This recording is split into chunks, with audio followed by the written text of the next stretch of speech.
भूक लागलेली नाही तरी काहीतरी खाऊसं वाटतं, तेव्हा हातात येतं कुरकुरीत स्नॅक्सचं पॅकेट. चिप्स, मिक्सर, फ्रायन्स, कुरकुरे, नमकीन, बेक्ड बिक्स सगळं खमंग, रंगीत आणि एकदम लाईट वाटणारं. पण खरंच हे हलकं असतं का? चला यामागचं सत्य पाहूया. बाजारात मिळणारे बहुतेक स्नॅक्स म्हणजे तळलेले, प्रिझर्व्ह केलेले आणि भरपूर ॲडिटिव्हज असलेले पदार्थ. हे कुरकुरीत का वाटतात? कारण त्यात असतो रिफाईंड मैदा, हाय हीटने तळलेले तेल आणि वरून flavouring agents, colours, preservatives. Biscuits, wafers, noodles, Kurkure हे सगळं खाणं सोपं, सोयीचं आणि चवदार वाटतं.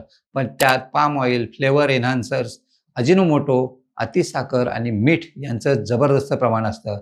हे पदार्थ शरीरात फॅट्स, कोलेस्टेरॉल, डायजेशन इश्यू आणि हार्मोनल इम्बॅलन्स निर्माण करतात. फक्त एका छोट्या पॅकेटमध्ये 300 ते 400 कॅलरीज, जास्त साखर, खूप मीठ आणि ट्रान्स फॅट हे हृदयासाठी अत्यंत हानिकारक. इतकंच नाही, ही चव अशी तयार केली जाते की तुम्हाला थांबवताच येत नाही. एक खाल्लं की दुसरं हवंसं वाटतं. हे ॲक्सिडेंटल नाही, हे डिझाइन केलं जातं. क्रेव्ह मोअर असा परिणाम घडवण्यासाठी आता विचार करा.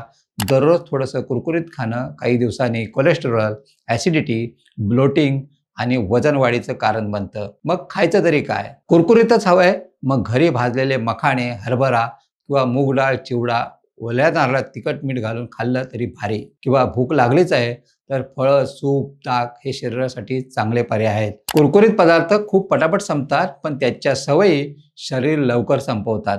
तुम्हाला ही माहिती कशी वाटली कमेंट्समध्ये नक्की कळवा आणि अशाच नवनवीन व्हिडिओ पाहण्यासाठी प्रहार न्यूझीलँड चॅनलला लाईक, शेअर आणि सबस्क्राईब करायला विसरू नका. धन्यवाद.